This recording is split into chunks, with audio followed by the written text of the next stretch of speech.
Les invitamos a disfrutar de las maravillas del Tour de Francia del verano de 1991.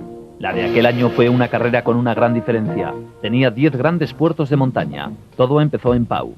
Se cruzaron los Pirineos durante 2 días para luego atravesar Francia desde el sur hasta los Alpes. Y, como no, se ascendió al Alpe d'Huez. Los 22 equipos seleccionados por el sistema de puntos sumaban 198 corredores, todos esperanzados en llegar a París. La etapa prólogo, una contrarreloj de 5 kilómetros 440 metros, tuvo lugar en el centro de Lyon. Greg LeMond empezó el Tour de Francia vestido de amarillo y dispuesto a defender el título que ya antes había ganado en 3 ediciones. Greg LeMond todavía no había ganado ninguna prueba aquel año y sin embargo parecía encontrarse en plena forma. El corredor holandés Erik Breukink, supuesto gran rival de Greg LeMond en el Tour, hizo un magnífico recorrido y le batió por un solo segundo. Pero el hombre que les derrotó a ambos fue Thierry Mardy. El francés especialista en prólogos, que ya había ganado en 2 ocasiones anteriores, iba a ser de nuevo el número 1. Thierry Mardy, del equipo Castorama, hizo el mejor tiempo, 6 minutos 11 segundos, batiendo a Breukink por 2 segundos. Los franceses, de quienes no se esperaba una gran actuación en el Tour, habían empezado de la mejor manera posible. Los primeros 114 kilómetros y medio del Tour tuvieron lugar en un circuito habilitado en el parque llamado Taille d'Or. Por supuesto hubo sorpresas. ¿Recuerdan la escapada de 4 corredores en la edición anterior? Aquel año fueron 11 los escapados y uno de ellos, Greg LeMond, dispuesto a no cometer ningún error. ¿Era posible que todos los grandes, a excepción de LeMond y Breukink, se hubiesen dejado sorprender de nuevo? Las veloces piernas y el poderoso arranque de Abduljaparov rebasaron a Sean Kelly, que intentaba conseguir la victoria desde 1982. En tercera posición entró Greg LeMond. Greg LeMond volvió a vestirse de amarillo, el color en el que parecía sentirse más a gusto. Después de un descanso de 3 horas, los corredores emprendieron el camino hacia la ciudad de Bron. Fueron 36 kilómetros y medio de contrarreloj por equipos. Que se corrieran 2 etapas el mismo día originó una gran polémica. El corredor Stephen Roche no llegó a tiempo de tomar la salida junto a sus compañeros. El equipo hizo todo el recorrido sin él y Roche lo hizo después, lo que le costó ser eliminado. El equipo Panasonic había hecho el mejor tiempo hasta entonces, pero no muy lejos de ellos se encontraba el equipo Castorama, encabezado por Logan Fignon, Luc Leblanc y, como no, el hombre que había perdido el maillot amarillo por la mañana, Thierry Mardy. A su llegada había mejorado el tiempo del equipo Panasonic, aunque no sería suficiente como para poder recobrar el jersey amarillo. Fue precisamente Thierry Mardy quien entró en primer lugar, tirando de su equipo. Tras ellos, el equipo Ariostea se encontró desgraciadamente con algún que otro problema. El fallo de uno de los corredores provocó la caída de parte del equipo en la última curva. Uno de los que cayó fue Sorensen, corredor que esperaba ser el líder del Tour al finalizar la contrarreloj. El equipo pasó por línea de meta sin él. Sorensen tuvo que hacer un gran esfuerzo para llegar, pero se enfundó el maillot amarillo con una ventaja de 10 segundos sobre Greg LeMond, un líder danés en el Tour de Francia. Eso no se ve todos los días. Al día siguiente, la tercera etapa de 210 kilómetros y medio. Se inició en Villeurbanne, en las afueras de Lyon, y terminó en Dijon, la capital francesa de la mostaza. Las etapas llanas preocupaban a muchos corredores, pero fueron una fiesta para los sprinters. Uno de ellos, Etienne de Wilder, no esperó hasta el final para lanzar su ataque. A 1 kilómetro de la línea de meta se escapó y no consiguieron darle caza. La cuarta etapa nos alejó de la capital de la mostaza y nos llevó hasta Reims, centro de la región del Champagne, en una larga etapa de 286 kilómetros. Una vez más, los sprinters esperaban hacerse con la victoria. Cruzando la línea, Abduljaparov, un nombre a tener en cuenta. Fondriest fue el que encabezó el ataque del día siguiente. La etapa desde Reims hasta Valenciennes llevaría a los corredores hasta cerca de la frontera con Bélgica. Un buen número de corredores fue víctima de otras tantas caídas, pero hubo una que ninguna cámara pudo filmar. Fue la del maillot amarillo Sorensen. Cayó en una curva muy cerrada, volvió a la carrera montado en la bicicleta de su compañero de equipo, Bruno Chenialta, y cuando llegó a la meta, nadie se percató de que Sorensen había sido víctima de una caída que lo alejaría del Tour. Acabó la etapa con la clavícula rota. Dylan Neidham consiguió con su escapada de última hora cruzar la línea en primer lugar. Esta fue la imagen del día. Sorensen abandonaba el Tour de Francia. A la mañana siguiente el nuevo líder era Greg LeMond, pero en un gran gesto y según la tradición del Tour no quiso enfundarse el maillot. Según él, el puesto de líder quedaba abierto a cualquiera. Lemon iba a tratar de reconquistar el maillot amarillo, pero también Thierry Marix lo iba a intentar. En la segunda escapada más larga de la historia del Tour, más de 230 kilómetros, Marix se vistió de amarillo al llegar a Le Havre. La carrera llegó hasta Argentín, sprintando los 185 corredores. Jean-Paul Van Poppel se proclamó vencedor de etapa, otro gran especialista en forma. Al día siguiente, a consecuencia de la gran escapada del día anterior, Marix estaba excesivamente cansado para disputar la primera gran contrarreloj. El número 11 era Claudio Chiappucci, quien el año anterior fue incapaz de realizar una buena contrarreloj y que sin embargo acabó el Tour en segunda posición detrás de Greg LeMond. Logan Fignon parecía estar volviendo a su buena forma a juzgar por su lucha durante todo el trayecto, y también Raúl Alcalá, que fue el ganador de la primera contrarreloj disputada en el Tour del año anterior y que aquí adelanta a Olaf Lufin. Pero a los que realmente hay que batir son los que salen en las últimas posiciones. El campeón de Italia, Gianni Bugno, quien según todo el mundo decía sería el nuevo ganador del Tour de Francia. Eric Breuking, ganador de 2 etapas contrarreloj en el pasado Tour y cabeza de etapa hasta los últimos 10 kilómetros, a partir de los cuales se hundió. Jean-François Bernard, que este año corría en un nuevo equipo, gregario de lujo en el Banesto para ayudar a Miguel Indurain y Pedro Delgado. Pero Bernard parecía haber encontrado su mejor forma y consiguió el tercer mejor tiempo del día.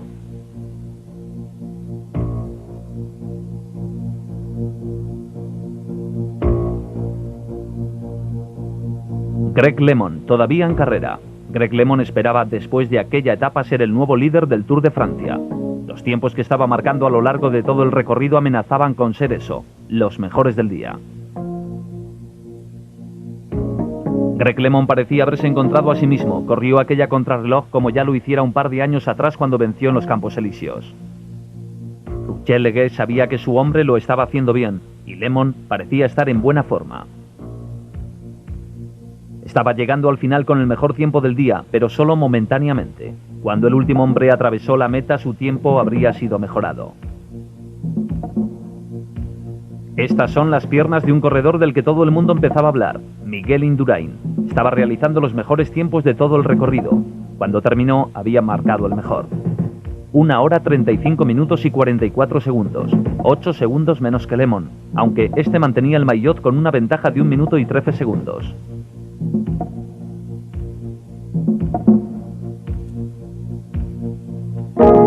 La carrera continuó por carreteras más bien llanas.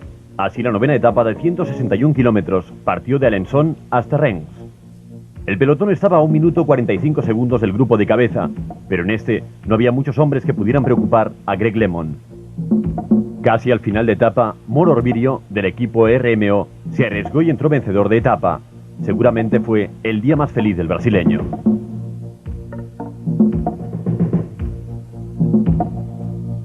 Al día siguiente los rumores se confirmaron cuando al comenzar la etapa que nos llevaría hasta Quimper de 207 kilómetros, el equipo PDM tenía graves problemas.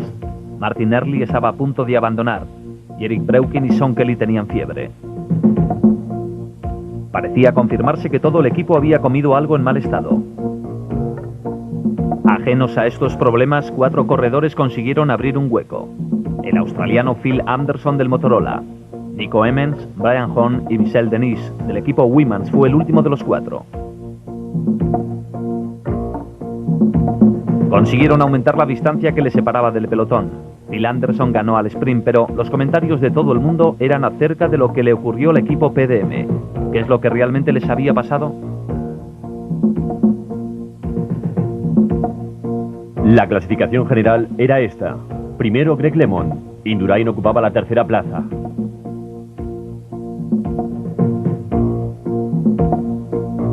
Perico Delgado era octavo, Mauri décimo.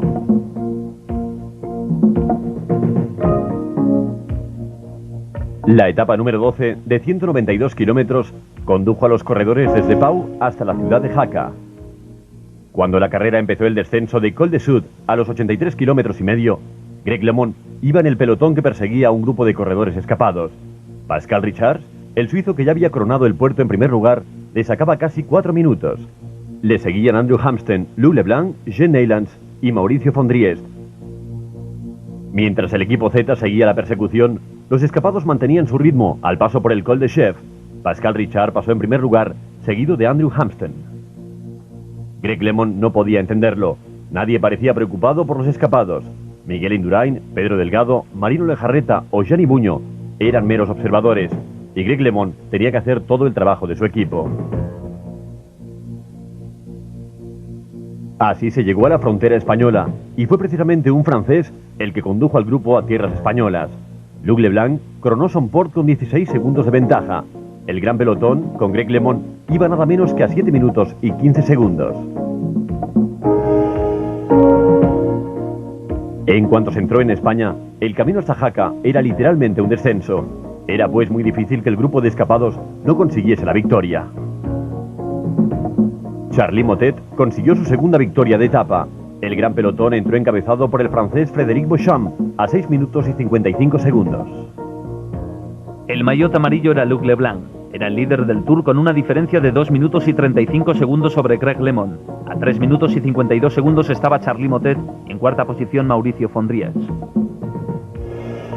Miguel Indurain estaba a 4 minutos y 44 segundos en quinto lugar. El pelotón salió hacia su destino en los Pirineos. Para cuando acabase el día, el Tour tendría una nueva historia. La etapa tuvo un principio tranquilo desde la salida en el Portalet y en su recorrido de 56 kilómetros de vuelta a Francia. De Clercq se destacó del grupo. De repente, Guido Winterberg atacó aprovechando el avituallamiento en la base del Col d'Aubix, un puerto que sube 16 kilómetros hacia el cielo. Pero el contraataque llegó. El primer hombre que se lanzó en persecución de los escapados fue Gianni Buño, el campeón de Italia y número 1 del mundo. Charly Motet se unió a Buño y el ritmo aumentó hasta alcanzar a los 3 escapados. Esto solo era el principio, y a partir de ahora el pelotón empezaría a estirarse. Claudio Chiappucci aceleró y dejó el grupo en el que iba Luc Leblanc, pero, como suele decirse, el maillot amarillo da alas. Luc Leblanc era el líder y quería que el Tour se quedase en casa, de manera que salió en persecución de Chiappucci. Los contraataques continuaron durante la larga ascensión a l'Aubix y el pelotón empezaba a desmembrarse. Leblanc tenía una ventaja de casi 3 minutos y no quería que nadie se la arrebatase en la subida al Col d'Aubix. El primero en pasar por el Col d'Aubix fue Winterberg, el corredor que había iniciado la escapada en el control de avituallamiento al principio de la escalada.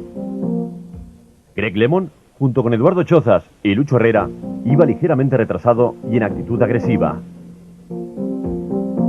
En aquellos momentos, muchos de los corredores se daban cuenta de lo que significaría correr una gran clásica como el Tour de Francia. Las etapas llanas quedaban atrás y las esperanzas de ganar el Tour que pudieran haber mantenido en estas 2 semanas quedaron rotas en menos de 2 horas.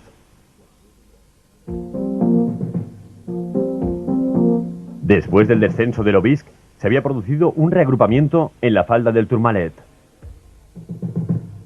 El Tourmalet, nombre que desata los más grandes temores entre los corredores, es una larga ascensión que acaba a 3.000 metros de altura. El ritmo se mantenía constante en la ascensión al Tourmalet. Una ausencia notable en este grupo era el ganador del Tour de 1988, Pedro Delgado. Al menos podía consolarse pensando que su compañero de equipo Miguel Indurain sí que estaba. En aquellos momentos mucha gente pensaba que Indurain iba a ser la estrella de aquel Tour, y desde luego tenían razón. Un pequeño esfuerzo y Claudio Chiappucci pasó por la cima seguido de Miguel Indurain y de Andrew Hampsten. Gianni Buño controlaba con la mirada la posición del maillot amarillo que iba solo a 1 segundos junto con Greg LeMond, exactamente a 18. Con ellos iba el italiano Conti en el largo descenso hasta la ciudad de Saint-Magui de Complaints y una vez allí nueva ascensión, la del Col d'Aspen.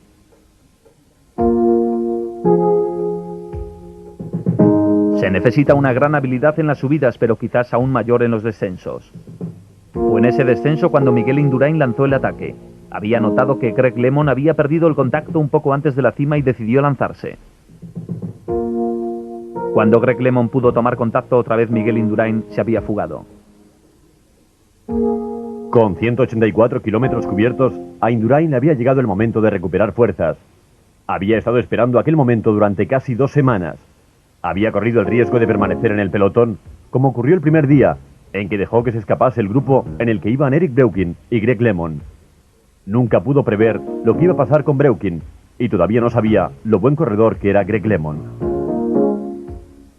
Claudio Chiappucci decidió que era el momento adecuado para intentar unirse a Indurain y sorprendentemente nadie hizo el menor esfuerzo para impedírselo. Indurain recibió la noticia de que Chiappucci iba en su busca y de hecho disminuyó el ritmo para permitir que Chiappucci le alcanzara. Pronto serían 2 corredores escapados. El resto de los grandes debía reaccionar. Lo de Miguel Indurain no fue una sorpresa. Todo el mundo hablaba de él. Estaba en forma. Cuando todavía faltaban 45 kilómetros, Chiappucci se unió a Indurain, mientras más atrás, a unos 2 minutos, Logan Fignon había conseguido unirse al grupo de LeMond. Aunque seguramente se llevó una gran decepción al comprobar que faltaban 2 corredores, Indurain y Chiappucci. Fignon iba sufriendo. Su rostro lo decía todo, su cara no expresaba la dureza del esfuerzo sino el dolor del agotamiento. Greg LeMond sabía que tenía que reducir distancias con los 2 escapados o sería demasiado tarde. El siguiente paso era la ascensión al Col d'Aspin. Los 2 escapados circulaban con 2 minutos de ventaja. El hueco cada vez fue mayor y los 2 de cabeza fueron sumando minutos de ventaja. Fue inevitable, el nuevo líder sería Miguel Indurain. Si todo salía bien, terminarían siendo primero y segundo de la clasificación. Los espectadores españoles disfrutaban de lo lindo. LeMond parecía ser el único del grupo perseguidor que era consciente de la urgencia de un ataque. Con sus continuos demarrajes, intentó provocar que alguien le ayudase a coger a los 2 escapados. Buño aceptó el reto y rápidamente LeMond se pegó a su rueda. Eduardo Chozas, del equipo de la 11, tuvo una actuación muy discreta en aquel tour. Marino Lejarreta, su líder, estuvo francamente mal. Chiappucci, lejos de ellos, estaba consolidándose como claro rey de la montaña, mientras que Indurain pensaba, cómo no, en ganar el Tour de Francia. El líder, Luc Leblanc, estaba pasándolo muy mal cerca de la cima del Col d'Aspin. El pequeño francés se quedó descolgado del grupo de cabeza viendo cómo sus compañeros se alejaban de él. Tuvo su gran día en la etapa de Jaca y ahora, que vestía de amarillo, se dio cuenta de lo que Greg LeMond ya había comprobado. En el Tour de Francia no hay amigos. Logan Fignon también se había calmado después de la brillante persecución en solitario que le permitió unirse al grupo perseguidor. Ahora parecía resignado a aguantar hasta el último puerto que le llevaría a la línea de meta en Val-Logan. Mientras tanto, lejos de allí Miguel Indurain y Claudio Chiappucci llevaban un ritmo inaccesible.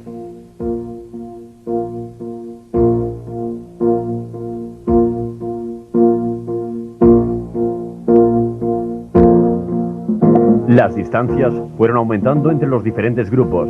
El pelotón marchaba con un retraso de 12 minutos. Eso suponiendo que se pudiese encontrar un grupo que se mereciese tal calificativo. Estos corredores llevaban 4 minutos de retraso. Las distancias eran enormes. La señal de emergencia debería haber sonado, pero ¿acaso pudieron reaccionar? Se toparon con 2 corredores que estaban decididos a protagonizar la etapa más dura del Tour de Francia. Ellos habían esperado 2 semanas observando cada movimiento. Se arriesgaron a perderse grandes escapadas y al fin había llegado su hora. El resto de los grandes solo pudo aguantar.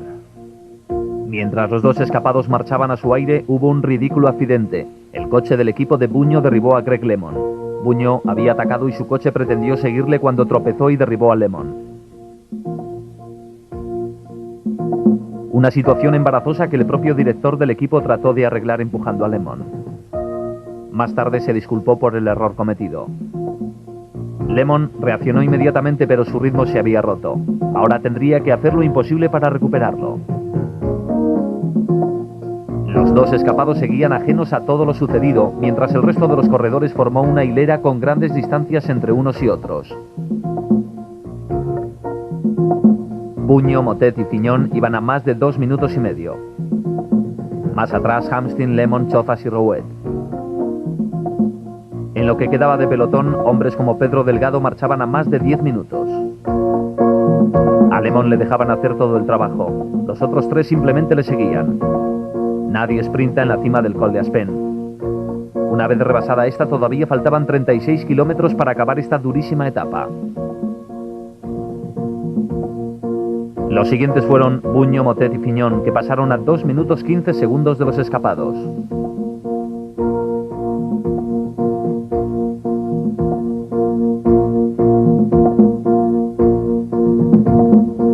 A estas alturas, Buño era perfectamente consciente de su gran error al haber permitido la temprana fuga de Indurain y Chiappucci, pero ya se sabe que en este tipo de pruebas a veces es conveniente jugarse el todo en una etapa larga, y eso es exactamente lo que Indurain había planeado y solo Chiappucci había resistido. El grupo de Hamsten, Lemon, Chozas y Ruet marchaba a 3 minutos y 34 segundos de la cabeza y a poco más de 1 minuto del trío formado por Buño, Motet y Fignon.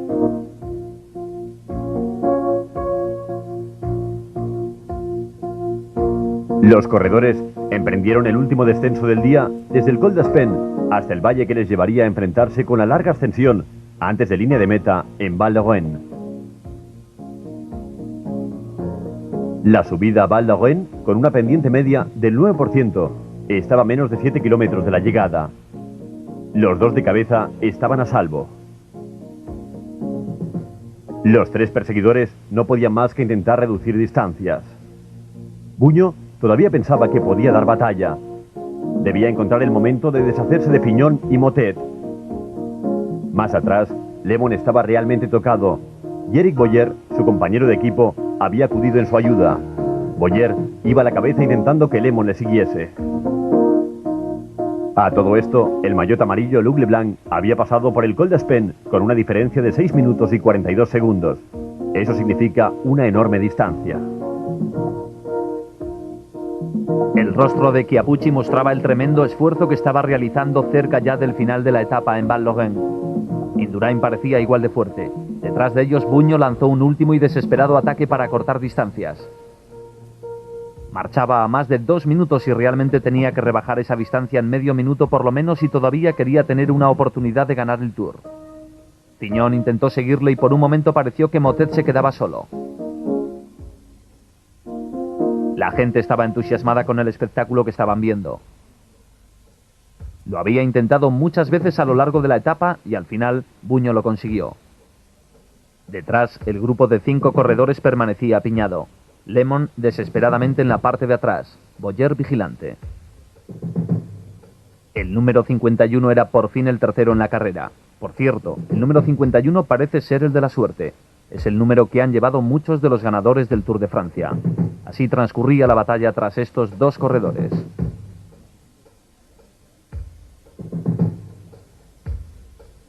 No hay duda de que Indurain y Chiappucci, en el momento en que pasan bajo la pancarta que anuncia los 4 últimos kilómetros, habían sido advertidos por sus respectivos directores de que Buño les seguía la caza. Y a pesar de que la etapa era suya, no era cuestión de relajarse antes de tiempo. Debían mantener el ritmo. Este había sido el día elegido para dar el hachazo y nadie iba a arrebatarles el triunfo. Tenían razón los que temían la subida al Val d'Auen. Era una durísima ascensión después de una larga etapa de montaña de 232 kilómetros. Estaban a punto de llegar, atravesando la montaña que los franceses llamaron una vez el Círculo del Valle de los Muertos. Y de esos hubo muchos aquel día. Uno de ellos parecía ser Lemon. Y sin embargo, en aquel Tour, Lemon se ganó la amistad de muchos. No porque estuviese perdiendo la carrera, sino porque no se rendía, aun cuando no ganaba. Último kilómetro, la pancarta roja en el cielo, y Miguel Indurain, como otras veces aquí en los Pirineos, iba a intentar ganar la etapa. Ya lo hizo en 2 ocasiones anteriores, y no lejos de aquí, pero esta no iba a ser la tercera. Chiappucci sprinta y gana la etapa por 1 segundo. Fue su primera victoria en una gran prueba por etapas. Estaba realmente encantado, pero por supuesto, la nueva gran figura del Tour de Francia, a partir de ahora, es Miguel Indurain.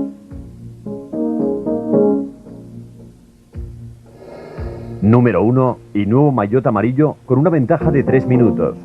Buño mantuvo su ritmo e incluso lo mejoró en los 2 últimos kilómetros. Entró a 1 minuto y 29 segundos de Chiappucci, lo que dejaba un elemento de duda acerca de quién ganaría el Tour. Y una gran actuación de Fignon, que entró en 4º lugar a 2 minutos y 50 segundos.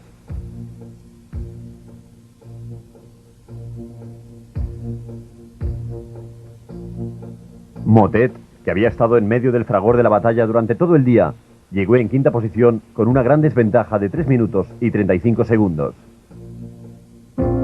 Era demasiado para el ganador de 2 etapas y anterior maillot amarillo. Andrew Hansen era el mejor americano.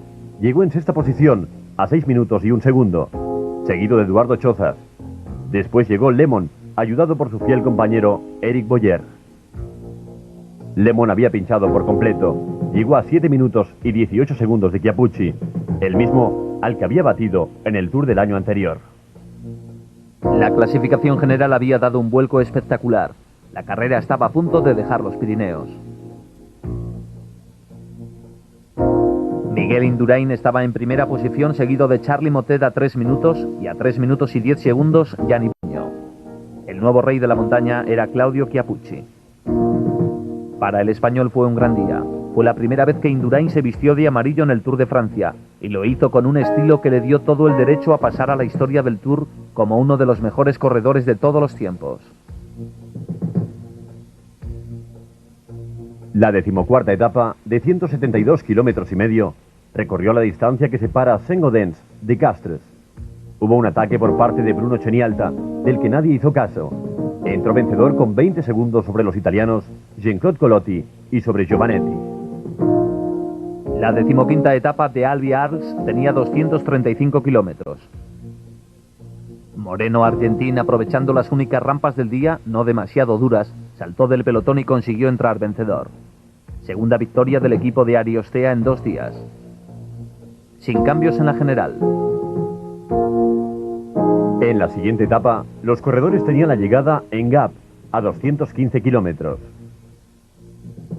El repentino ataque de Chiappucci, Fignon y Bugno obligó al equipo Banesto a dar lo mejor de sí mismo, pero finalmente fueron absorbidos.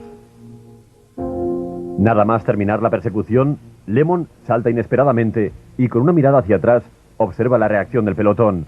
El corredor Marco Lieti aprovechó la ocasión y por tercera vez en 3 días el equipo Ariostea ganó la etapa. La 17ª etapa nos llevó desde Gap hasta las cumbres de Alpe d'Huez a 125 kilómetros. Cabestany y el francés Bourguignon lograron una larga escapada, pero cuando estaban llegando a Alpe d'Huez el pelotón estaba muy cerca de ellos. Bugno, a 3 minutos y 10 segundos del líder en la general, sabía que tenía que hacerse valer en la ascensión a Alpe d'Huez.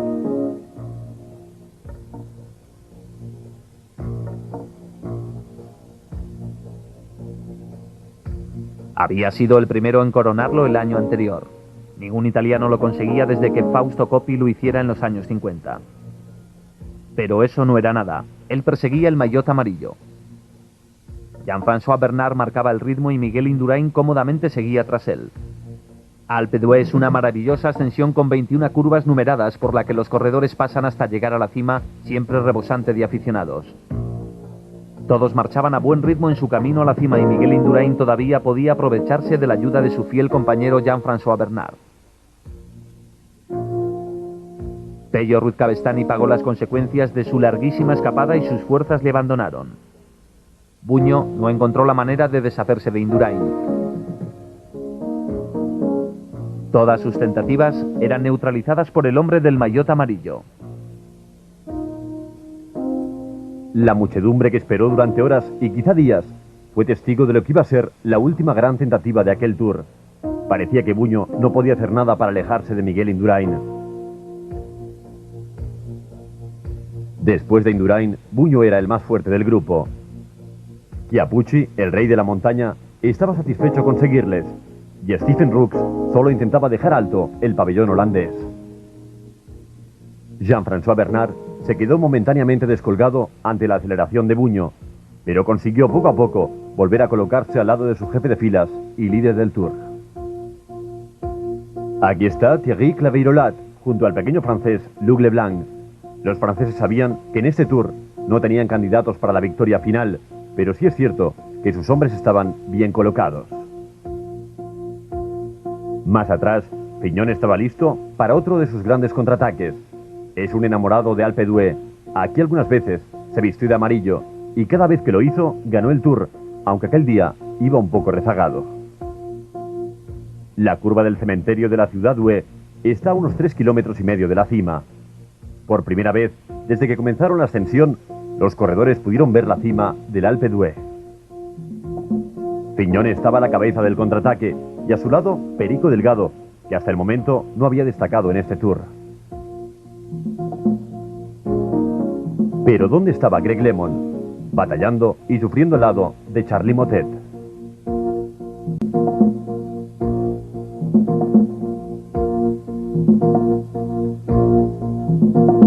La muchedumbre se agolpó en torno a los corredores en las últimas rampas de Alpe d'Huez. Chiappucci empezó a parecer humano por primera vez en el Tour, marchando con dificultad en la cola.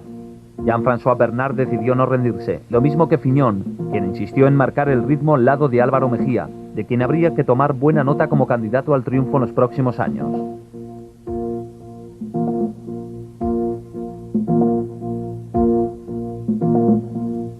A su lado, el número 1 del mundo, Gianni Bugno, corría por cuarta vez el Tour. Era campeón de Italia y estaba en excelente forma. Sin embargo, nada podía hacer contra Miguel Indurain, un buen corredor en la Vuelta a España que se perfilaba como el próximo ganador del Tour.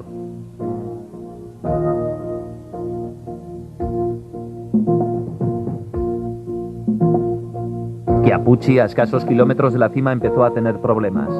Aguantó lo mejor que pudo y no mejoró su posición en la general. Bugno estaba decidido, tenía que ganar la etapa y sacarle tiempo a Indurain. Pero este no iba a ayudarle en su empresa.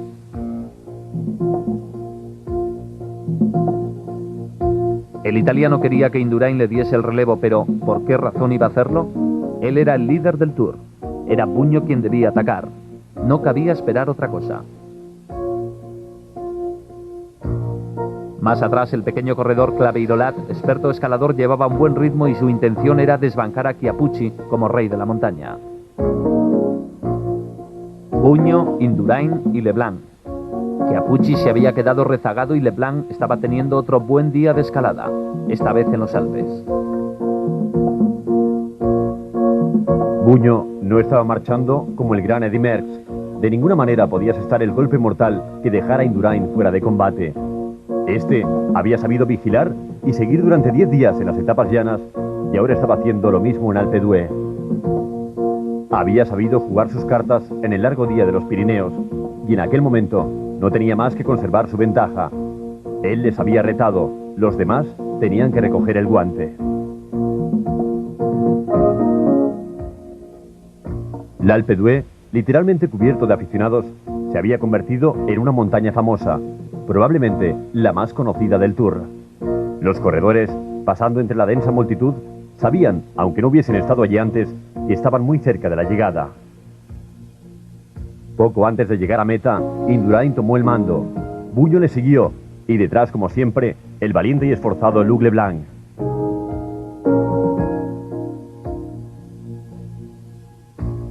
Las laderas de Alpe d'Huez, un lugar lleno de vida durante la estación invernal, en pleno mes de julio, rebosó de júbilo en honor a Miguel Indurain y Gianni Bugno. Indurain nunca parece preocupado, simplemente sigue, observa y espera. Es un corredor muy fuerte. En cambio, Bugno a su lado parecía aún más frágil, incapaz de encontrar la manera de romper la armadura del caballero vestido de amarillo. A 2 kilómetros de meta, los 9 primeros corredores estaban separados por no más de 1 minuto. Indurain, Leblanc y Bugno. Y detrás de ellos Jean-François Bernard y el holandés Stephen Rooks. También Chiappucci, Claveirolat y Perico Delgado. Fignon iba a 1 minuto y 10 segundos. Este es Pedro Delgado, número 31, mejorando poco a poco. Había enlazado con Rooks y con Chiappucci. 45 segundos le separaban de la cabeza de carrera. Y Thierry Claveirolat, corriendo de la misma forma que lo hiciera el año anterior, a ratos con los de cabeza y a ratos solo, pero siempre combatiendo, sin desmayo. Estamos en el centro de Alpe d'Huez, cruzando su plaza. Después de un giro a la izquierda se divisa la línea de meta. Un año antes, LeMond luchaba por la victoria vestido de amarillo y Bugno fue quien la consiguió. Este año el de amarillo era Miguel Indurain y Bugno volvió a estar ahí con grandes posibilidades de batir una vez más al líder del Tour.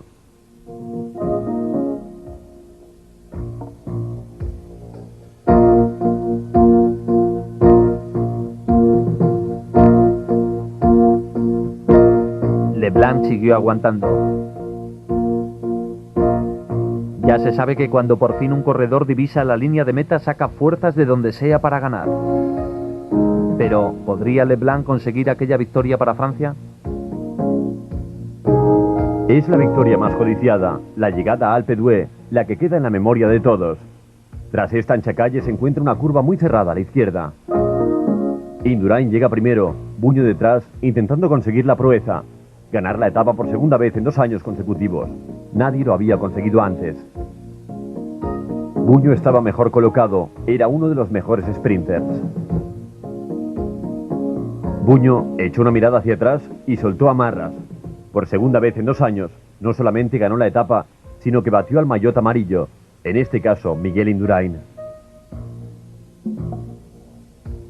Pero Indurain sabía que habiendo quedado segundo en la gran etapa de los Pirineos y segundo también en la gran etapa de los Alpes, el Tour estaba prácticamente en sus manos.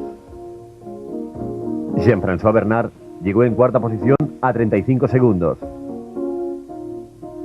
Después hubo un segundo sprint entre Rux, Chiappucci y Claveyrolat, con Perico Delgado más atrás. La victoria fue para Rux, quien entró en quinto lugar. Apenas transcurrió un minuto cuando vimos a Fignon luchando por la 9ª plaza con Mejía, que iba delante de él. Fignon entró primero. La dura subida al Alpe d'Huez le hizo perder tiempo en la general. Había entrado a 1 minuto y 12 segundos de Buño. Después de Fignon llegó el grupo de Lemon, que encontró compañía. Al día siguiente los supervivientes dijeron adiós a los Alpes y emprendieron el largo camino de Bourdois-Chamorchin, 255 kilómetros. En medio de aquel diluvio hubo 2 corredores que iniciaron una larguísima escapada, Claveyrolat y Bourguignon. Ninguno de los grandes tuvo la oportunidad de escaparse, o mejor dicho, ninguno quiso hacerlo en aquellas condiciones.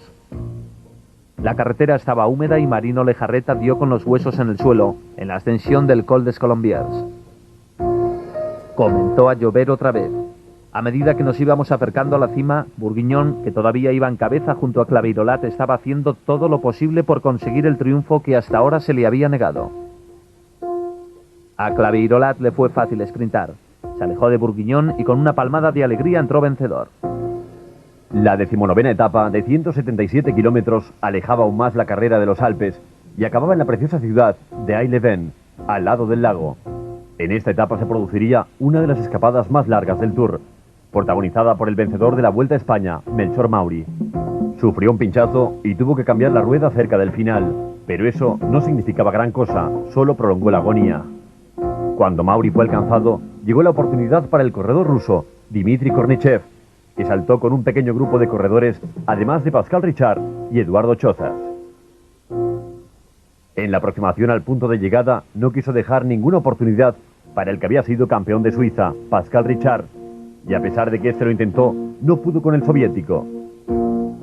La 20ª etapa nos llevaría desde Aix-les-Bains hasta Masson y hasta los últimos 400 kilómetros del Tour de Francia. Al final fue Yakimov quien en los últimos kilómetros saltó y entró primero. Yakimov era el campeón del mundo de persecución, otro soviético más que pasó a engrosar la lista de ganadores de etapa en el Tour de Francia. La etapa contrarreloj del penúltimo día del Tour suele ser de una importancia vital, aunque este año no fue el caso. El objetivo de Lemon en esta contrarreloj no era el maillot amarillo, sino vencer a Hamsten, el otro americano excompañero de equipo. Lemon iba a correr para ser el mejor americano del Tour. Necesitaba vencer a Hamsten, que tenía más de 2 minutos y 42 segundos de ventaja. Cuando llegó a la meta, estaba claro que lo había conseguido, además de haber hecho el mejor tiempo hasta entonces, 1 hora, 12 minutos, 33 segundos. Hamsten tomó la salida en 7ª posición y Lemon no mucho más atrás. Existía la posibilidad de que Lemon doblase a Hamsten. El tiempo de Hamsten fue 1 hora, 15 minutos y 42 segundos. Chiappucci perdió el Tour del año anterior en la última etapa contra el reloj. Desde entonces, juró que aprendería a correr en solitario contra el reloj. Cuando marcó el mejor tiempo en el primer control, todo el mundo se quedó sorprendido. Pero después su ritmo fue bajando irresistiblemente. Lemon entró con el mejor tiempo hasta el momento. Chiappucci corrió mucho, pero solo para poder mantener su tercer puesto en la general.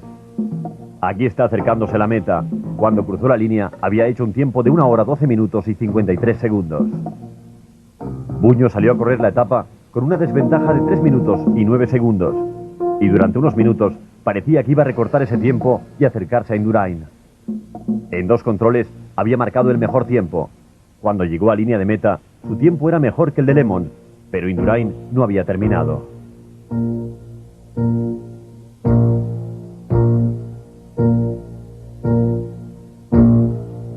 La actuación del líder del Tour fue la esperada. Después de todo, ya había ganado la primera contrarreloj, que entonces se veía muy lejana, casi 3 semanas.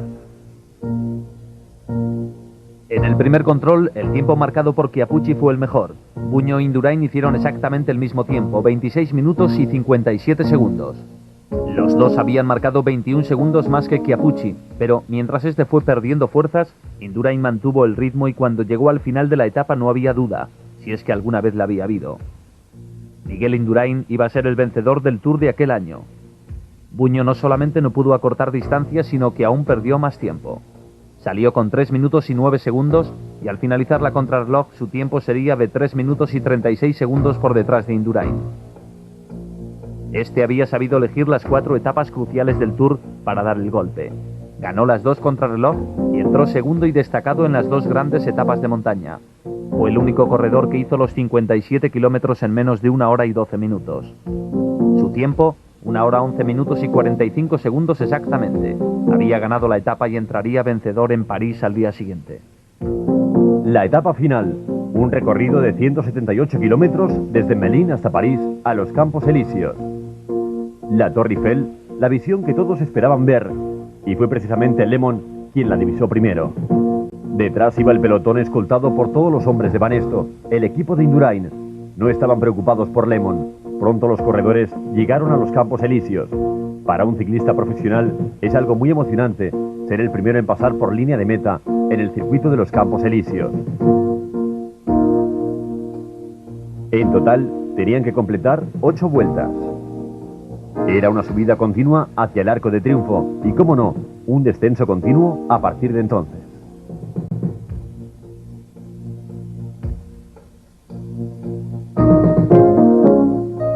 El maillot amarillo de Miguel Indurain destacaba radiante a la cabeza del pelotón.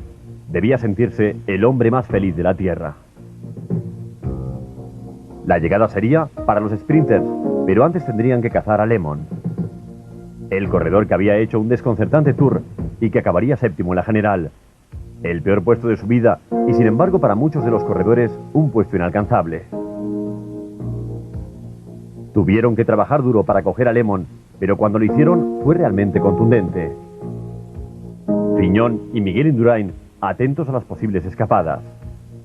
Todo el mundo espera un final al sprint en los Campos Elíseos, y aunque no siempre es el caso, nunca se puede bajar la guardia hasta el final de la carrera.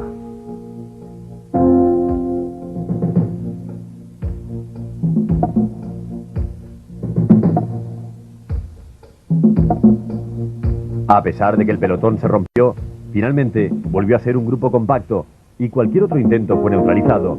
Aquella pudo ser la oportunidad para alguien como Abduljaparov, el corredor que ganaría el premio a la regularidad. Realmente se había ganado la reputación de el mejor y más temido sprinter del mundo. Abduljaparov, con el maillot verde, aparece a la izquierda de la imagen. En primera posición, en el centro, Olaf Ludwig. De repente, Abduljaparov tropieza en la barrera y cae aparatosamente arrastrando consigo a 2 sorprendidos corredores del Gatorade. Uno de ellos, Jan Sur, que será un tremendo batacazo. Fue golpeado a más de 60 km por hora por uno de los más rápidos corredores del mundo.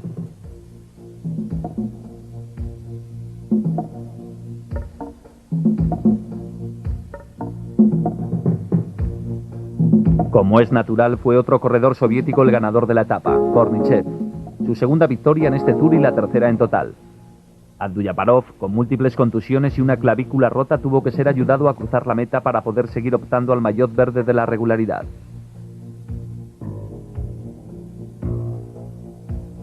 El ganador del Tour de 1991 tuvo suerte de poder evitar aquella caída fatal en el último instante de la última etapa.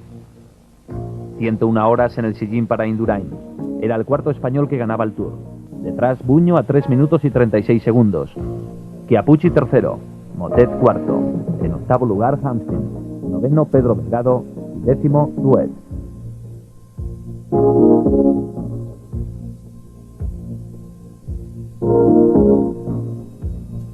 Fue su primer Tour de Francia.